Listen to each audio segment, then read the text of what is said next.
From house to house, from door to door, Jehovah's word we preach.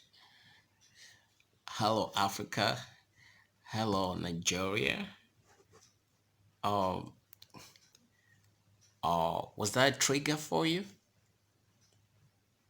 I'm sorry if that was a trigger. Uh, those were one of the many famous songs I grew up singing as a Jehovah's Witness. I hope you like my tile. It is a Sunday morning, and if you're a Jehovah's Witness, if you're a Jehovah's Witness, you'll be all familiar with the signature tile and shirt. Okay, well, that's just it. So let me welcome you, Africa. Welcome. I say welcome to you, or those watching from Nigeria. My Nigeria homies, my Nigeria guys, how are they? This is WESLEY'S. I still dey continue my yarn about the Jehovah's Witness religion. Say not be waiting them talk say them be, not being them be. I don't did there before and I don't come out. Okay. I hope you're not taken aback by my Nigerian slangs. I just uh sometimes want to hold out XD dubs and the PMO and those of you that have been supporting this channel. I'm so grateful for the support and the amount of love I've been getting since I started this YouTube. It's just an encouragement for me not to give up and to continue to push, and see how much souls we can rescue from Africa, how much soul, how many souls, I should say, that we are able to rescue from Nigeria. Today I wanted to talk about um,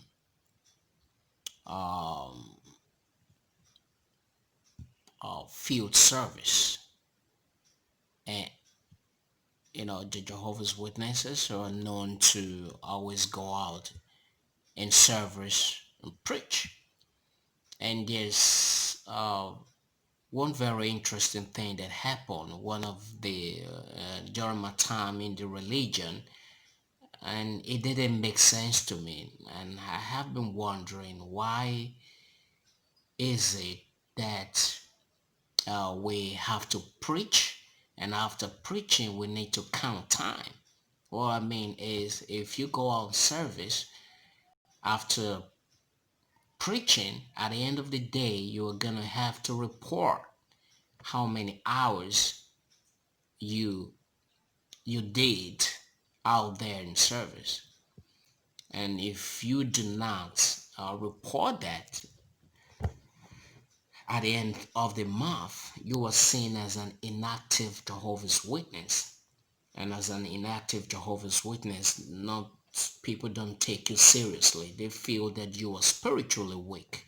And most times they will tell their friends to not associate with people who are spiritually weak.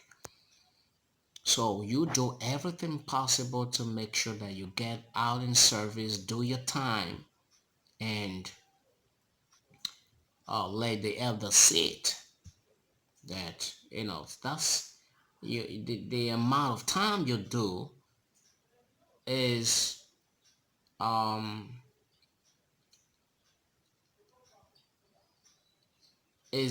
an indication of the height of your spirituality.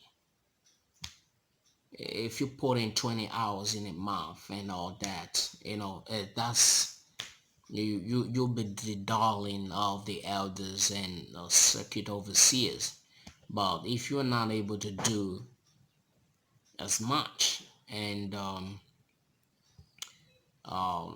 you're seen a healthy young man and you are not disabled, um, they see you as someone who is able to do more, and you don't do it, you're seen as weak. So it's very compulsory that at the end of every month you turn in your time. If you don't, then you await people to snare at you and make remarks about brother so and so. He's not always out there in service. Not only do you need to count time, you also need to record the people you return back to. They call it return visit. So you return to people you have preached to in the morning, and you want to start a Bible discussion with them. They called Bible study or Bible student. So at the end of the day, they want to know how many people did you study the Bible with this month. Now, there's a column for that. You record that. How many times did you do? Record it. How many return visits? You record it. How many hours? How many Bible students do you have? You record it. But it's interesting that it has become very increasingly difficult for uh, witnesses to get people to listen to them out there in service. My experience, most times when we go out in service, we just walk and walk and walk with trudge down the streets and back. Sometimes no door is gonna open for you. So if you don't get people to talk to, how then do you get Bible students to record at the end of the day? So that's a task of its own. So if you go out in service, you try to make sure you pin somebody down that you are going to hold on to. Hey, this is my Bible student. I remember when I relocated to the congregation, I was this fellowship. One of the brothers told me that, hey, over here, if you have a Bible student, you gotta pin him or her down, because if you lose it, it's hard for you to get people to talk to here. So when you get people that manage to listen to you, you hold them down. Hey guy, I'm coming back later in the day. All right. So this competition. Sometimes you see brothers want to smart you and get that person you regard as you regard as your Bible student. So it was with this sister who confronted an elder who had been bugging his Bible students. She told us that she had told this elder that, hey, stay away from that. Stay away from that, Mr. So and so. He is my Bible student. Brother Johnson would not take no for an answer, and it's weird why he would. It became ridiculous actually that you see people fighting over the ownership of a Bible student. Why is that? Because of the demands of the organization. This is what makes you relevant. When you put it down, how many Bible students, you don't want to leave that column blank. If you do, uh, look at it. Oh, it's not looking good. You need a glowing report. So that's what you try to do. So this particular day, the sister had confronted this elder right at the gate of this householder, walked up to him, and you know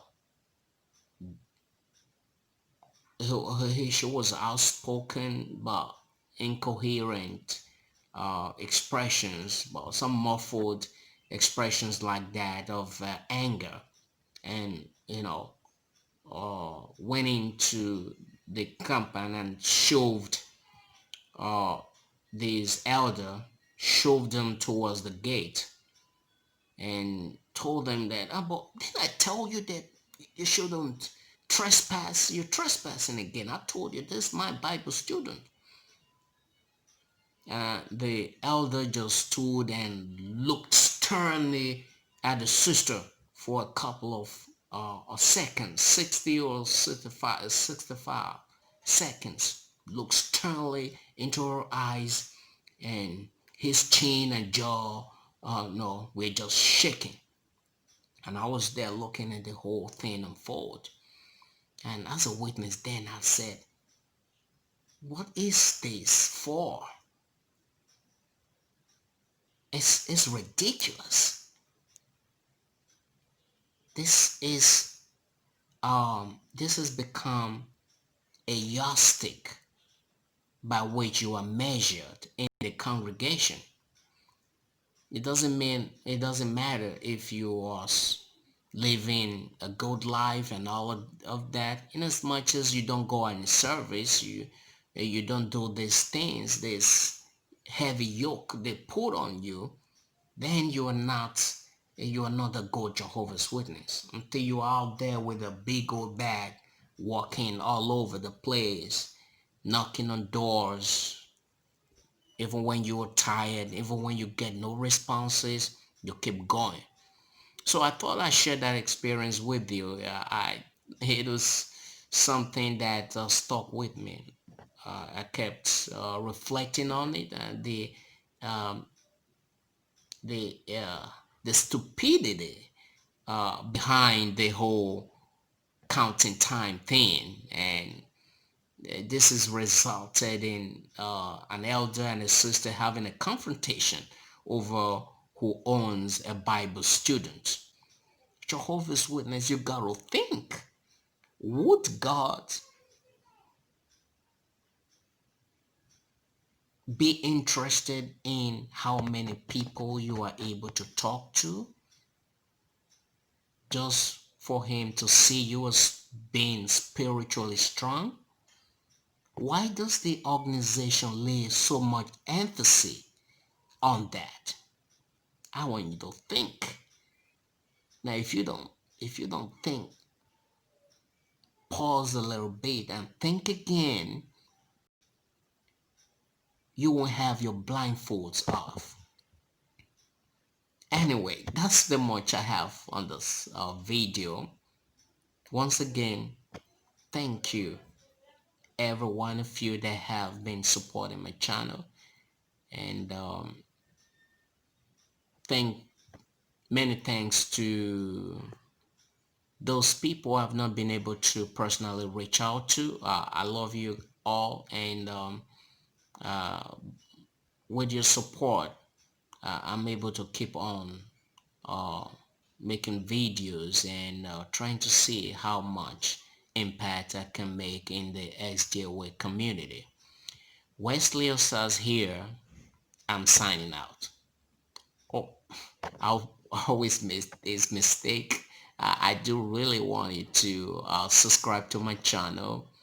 You know, I think it's a way of it's something that I really want you to do for me, because I want to be able to reach out to the very less privileged XJWay, the teamy XJWay that have not come out of Nigeria and Africa. They are right there. PMO, those people who are going to need financial support in the near future. And I want to be able to help. So please do subscribe to my channel, and please comment down below on what you think about my thoughts about the elder and the sister. SJW Africa, WESLEY'S, I'm signing out.